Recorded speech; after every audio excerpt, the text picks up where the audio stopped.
Hey everyone, welcome to the video. I hope you all are doing well. Today's video is a little bit different because we are going to be taking a 1996 Magical Movin Pollyville and giving it a thorough cleaning. Now, I don't have the magnetic poly that you need to make this set truly magical, so after we are done cleaning it, I'm going to show you my easy way of turning almost every single Polly Pocket figure into a magnetic figure so that you can use them in this set. I really enjoy cleaning Polly Pockets, and I thought you guys might enjoy going along the whole process with me. I had actually been looking for a set that I could do a video like this with, and I didn't have this set, and when I saw it, I thought it would be perfect for the video. Now, before I bought it, of course, I knew the set was dirty. That's why I bought it. I also knew that the set had some sun damage. I wasn't concerned about that, but what I didn't realize was that the Polly's boutique was missing a wall. That is totally my fault, not the seller's fault. They clearly showed it, but this just gives me a chance to be creative with making a wall, I guess. That's what I'm telling myself anyway. So we are actually going to start our magical cleaning journey inside the set. We're going to remove the screws from the bottom. I already removed those screws. So we're just going to kind of wiggle and jiggle the top off of the bottom if we can.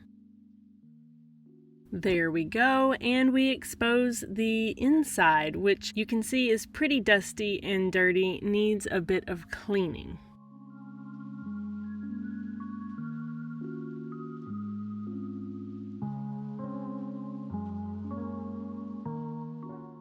You also get to see how the move-in part of this set works, which is actually pretty cool and really fun to play with. My daughter said it looked like a little robot. The little circle was an eye, and that was its arm going in and out. It's really kind of addictive how fun this was. Now pushing that off to the side, just to kind of show you what I use to clean, I usually just use Q-tips, some paper towels, and a cup of warm soapy water. And that's pretty much all I use. So bringing it back now, we are going to get started by just kind of wiping away some of that dirt and dust with a paper towel. The little arm thing is getting in the way, so I'm taking it off, but be careful because the magnet easily falls out of there. I should have just taken that out and put it somewhere safe because it keeps falling out, but for now I've stuck it back in there. So now back to dusting all of the dirt and grime, and I'm pretty sure dead bugs off of this. Now that it's thoroughly dusted, I'm just going to go in with a wet Q-tip and get all around these edges to try to clean them up a bit.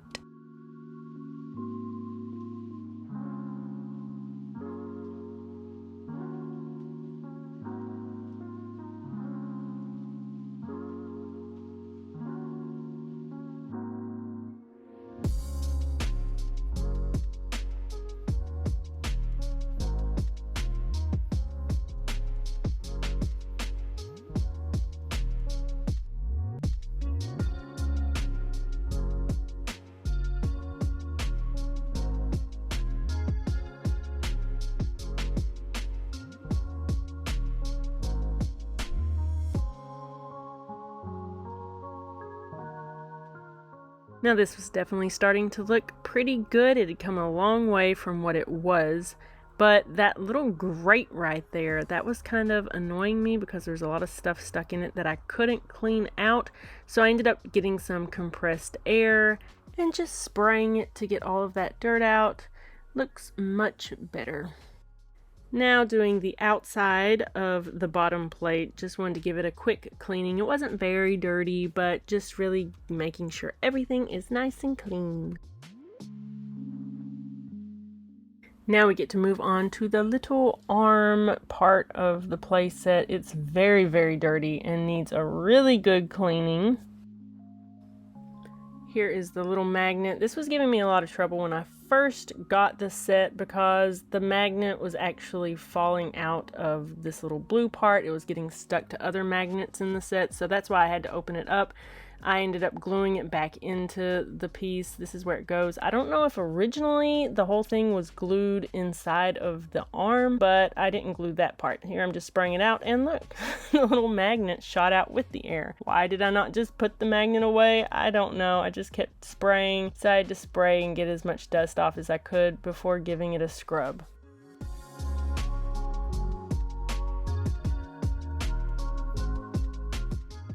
It looks so much better after a quick cleaning.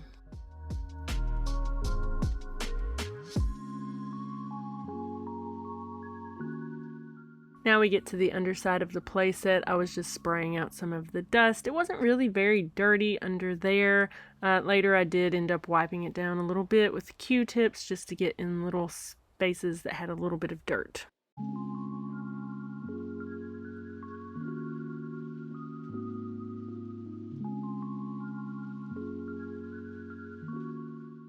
Now that the inside is all clean, we can focus on the outside. So I'm just going to use the compressed air again to spray out as much of the dust as possible before going through with Q-tips and paper towels and whatever else I use.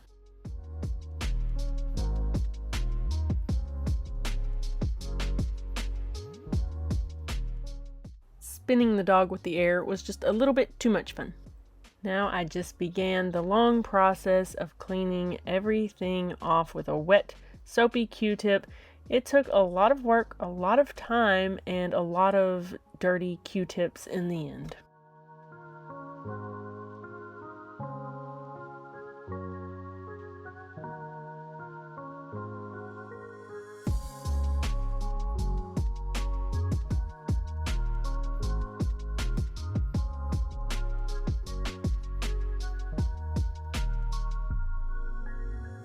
It was actually kind of funny and a little embarrassing. When I bought this set, the lady I bought it from wrote me and told me that she would be sure to clean it before shipping it out to me, and I had to tell her, no, I want it sent to me dirty. She was very kind and sent it to me just the way it was, but it was just kind of a funny request that I had to make.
I don't really know what that spot was there on the water. I couldn't get it cleaned off. It was kind of sticky. It was like the paint had been taken off a bit. You could see to the green underneath. So I just kind of have to leave it there because there was really nothing I could do to get it clean. It's kind of hard to see inside there, but you can kind of see inside the track where the boat moves is really dirty. So I had to kind of squeeze a Q-tip in there and clean it up the best I could. And as you can see, it was very dirty. The listing said it had been stored in an attic, and I believe it.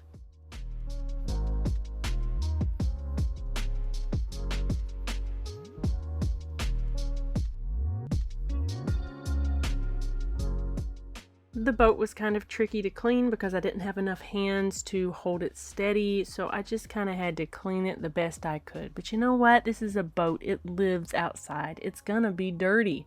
That's just the way it is. Actually, one other thing that I do use when cleaning, it is toothpicks. I get the tip of it wet and then I kind of blunt it so it's not quite so sharp so it won't scratch up any paint surfaces or anything, and then I use it to get into little teeny tiny areas that a Q-tip just can't reach, like right here on the boat.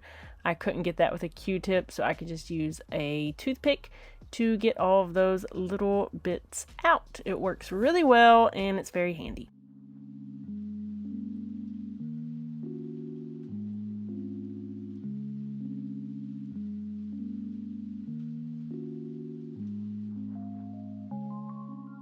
Now moving on to this very dirty, very sticky tree. Something you need to know about me is that I try not to strive for perfection in anything that I do, because if you do, it just leads to a huge disappointment. So if you are watching this and you are seeing me clean these things and I'm not getting every tiny little bit of dirt or every little molecule of dust, it's because I don't need it to be perfect. I just want it to be better than it was. And as long as it's better than it was, that is good enough for me.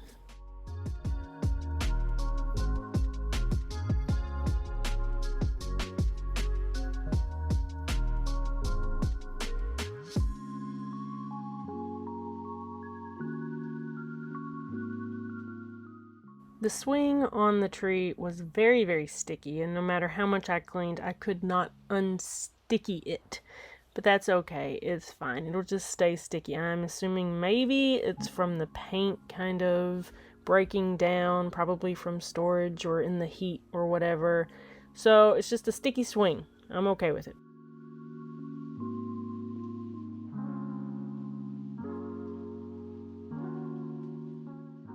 So we're at kind of a different angle now, for a little bit of variety, when actually no, it was just because my arm was getting really, really tired from holding the playset up while I was cleaning it so that it would be close to the camera for you guys. But I'm just going over the area with the Q-tip. As you can tell, I don't know why I'm telling you. You can clearly see what I'm doing. Just getting the dirt out. As always, that's what this video is about. I'm just cleaning things.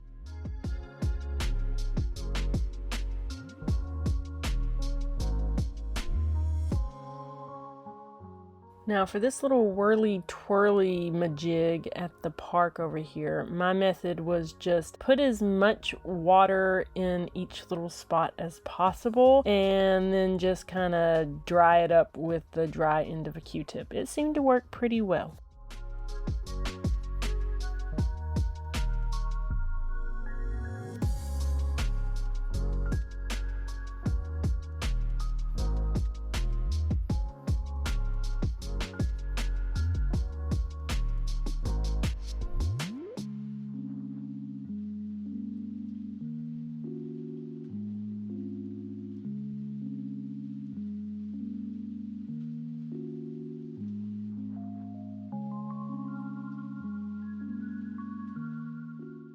I think these trees were for sure probably the dirtiest part of this set.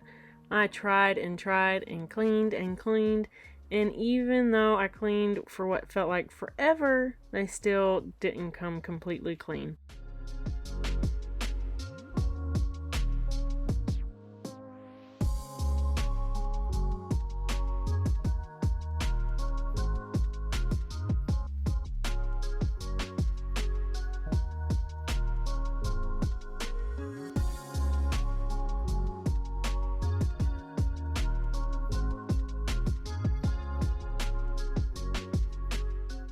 I then moved on to cleaning all around the bottom edge with a wet paper towel. That textured grass is cool and all, it's really awesome, but it's also really hard to get all of the dirt and grime out of those grooves.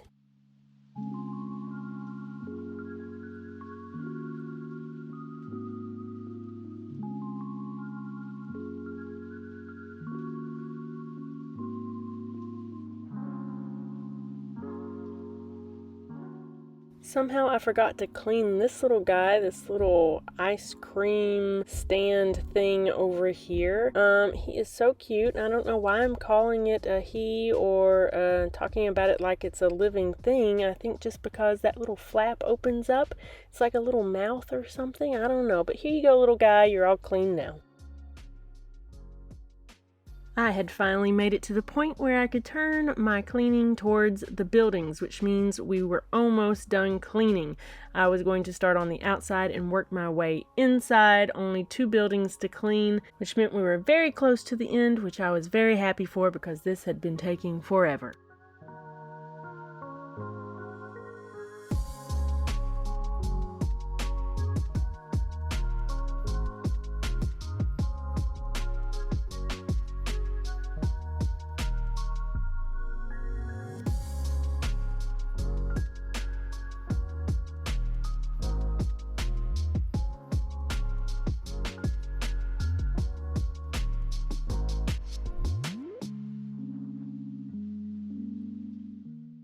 We finally made our way inside of the house. Now I'm going to start up here at the top. And of course, I'm not going to use a wet Q-tip up here because of this sticker. That would damage it, obviously. I'm just using a dry Q-tip, just dusting and cleaning it off as needed. There wasn't much dirt or dust up here. But you do want to be very, very careful when you are cleaning the inside areas. Be mindful of where you're cleaning. Be mindful of any stickers because a little bit of water could seriously damage the areas. I always try to kind of tilt the playset so that if I do have a lot of water accidentally in any area, that the water will run away from any stickers.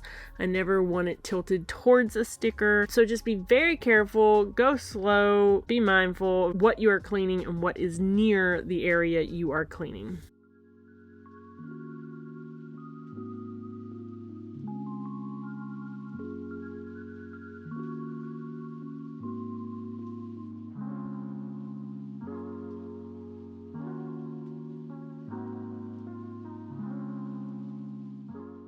So now that Polly's house is all cleaned up, we can move over to Polly's boutique. That clear plastic roof was quite dirty, so I just cleaned that with a wet Q-tip.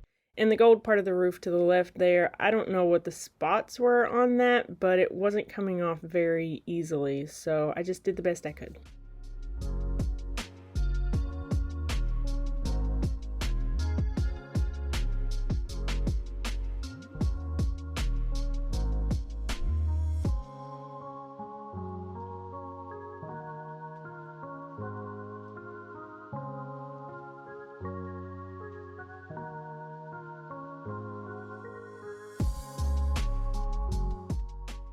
Try as I might, I don't think I managed to get all of that black stuff on the roof off of there, so it's just kind of living there.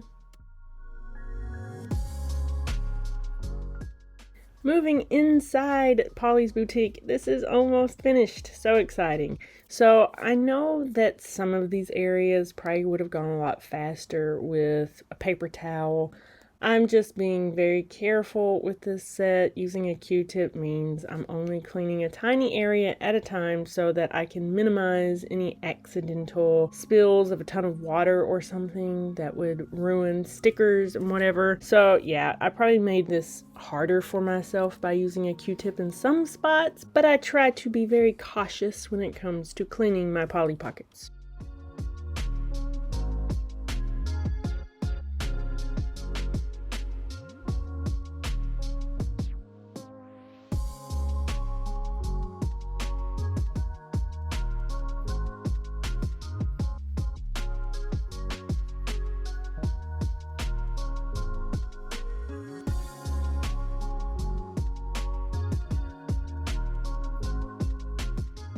And it's done. I'm very happy with how it turned out. I think it all cleaned up really well.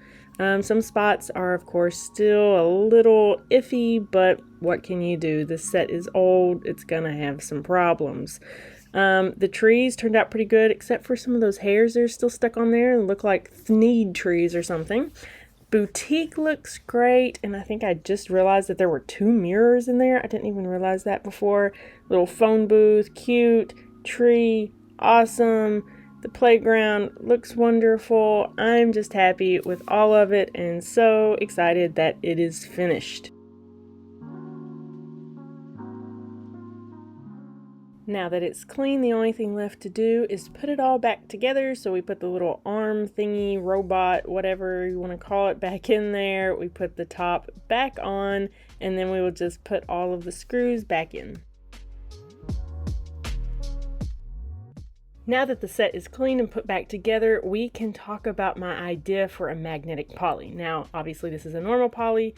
She cannot attached to this set because she doesn't have a magnet. Now I know Next Gen made a magnetic Polly of her own. It was really cool. She took a Polly that she had, or I can't remember what doll specifically it was, but she put a magnet on the bottom and it was awesome. It was really cool. I really liked it. I really liked her idea, but I don't have any extra polys laying around that I want to do that to. And I'd actually previously already had this idea of what if you could turn almost every poly figure into a magnetic poly. It would just require having a base with a magnet on it that a poly would fit into. So when I first got this set in the mail, I of course wanted to get a magnet to test out the magical part of the set. So I went to my fridge and I found this magnetics piece and I thought, well, this will be perfect. So I plopped it on there and of course it works. I mean, it's a magnet, it's going to work. But it also got me thinking, hey, maybe this could be perfect for what I want. The ends of the magnetics is about the right size for a poly base to fit in. There's already a magnet inside it, so I wouldn't have to add that. And I was fairly certain that this is completely hollow inside. So with the help of my husband, we sawed off an end, and then we just had to use a drill to kind of hollow it out a little bit more because it was hollow inside, but not as much as we needed for a poly base. So added felt on the bottom just so that it could slide a little more smoothly on the playset. I just ended up using poster putty to stick this on. Figured I would glue it on, but it's sticking just fine, so I'll probably just leave it. So what we have created here is a base that any poly figure, or almost any poly figure, can stick into, and then they can play on the Magical Movin Pollyville set. Look at this. Can move around just like that. So easy. I do see why the original magnetic poly couldn't bend at the waist because most figures will have a tendency to do this on you, but I still think it's a really easy way to make almost all figures magnetic. Now this new magnetic base does make Polly a little bit taller than normal, so she has trouble going through the boutique when it's closed. Going through her house when it's closed is a little bit of a struggle, but she can do it. And she goes through this little archway in the park just fine.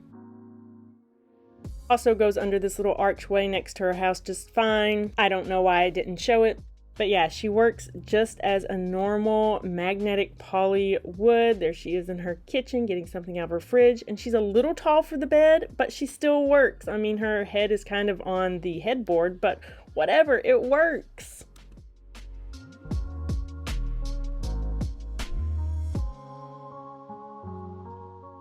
And I really want to make more of these magnetic bases because look, Polly could have a little trail of friends or animals or anything, and they could go around the town with her, play with the dog, go shopping, play at the park, whatever. It would be so much fun. And when I said almost any Polly figure could be magnetic, that really means almost any Polly figure can be magnetic. Which means a squirrel could make his breakfast in the morning. A puppy could play with his little dog friend.